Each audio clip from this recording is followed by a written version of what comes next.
সবাইকে পবিত্র বিকেলের শুভেচ্ছা। আমরা এখন আসছি ঝিনাইদহ খাজুরা গ্রামে, যে মসজিদটি ভাইরাল হয়েছিল, সত্যি সেই যারা তৈরি করেছে এত দৃষ্টিনন্দন যে মসজিদটি, সেই প্রিয় দুই ভাইয়ের প্রতি অসংখ্য ধন্যবাদ জানাচ্ছি। তারা যে ইসলামের নিদর্শন হিসেবে এই মসজিদ মাদ্রাসা যে কমপ্লেক্সটি তুলে ধরেছে, সত্যি এটা আমাদের ঝিনাইদহ একটি দেখার মতো একটি স্থাপত্য। ছোট ভাই পলাশ কিন্তু এটি তুলে ধরছে, আমি পোস্টে আসি। এটি কিন্তু বিভিন্ন টিভি মিডিয়া, বিভিন্ন কন্টেন্ট ক্রিয়েটারদের কিন্তু তুলে ধরেছে, সেটাই কিন্তু আমরা আজকে তুলে ধরাচ্ছি। ঠিক আছে, একটু করে দেন, করে একটু সরে দিন।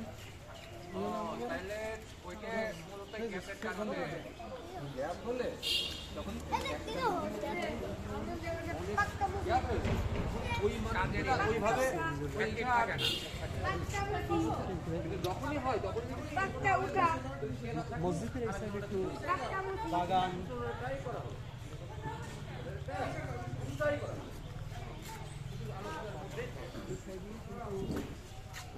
আলাদা একটা মেয়েদেরও নামাজ পড়ার আয়োজন রাখা হয়েছে।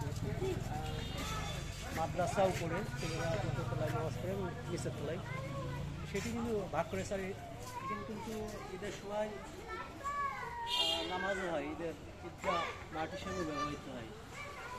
তা ধন্যবাদ জানাচ্ছি। আপনারা ঝিনাইদহ আরাপুর থেকে খাজুরা গ্রামে আসবেন এবং নন্দন মসজিদে নামাজ পড়ে যাবেন, আল্লাহর কাছে অনুরোধ করবেন, সবার দোয়া করবেন। ধন্যবাদ সাথে থাকার জন্য।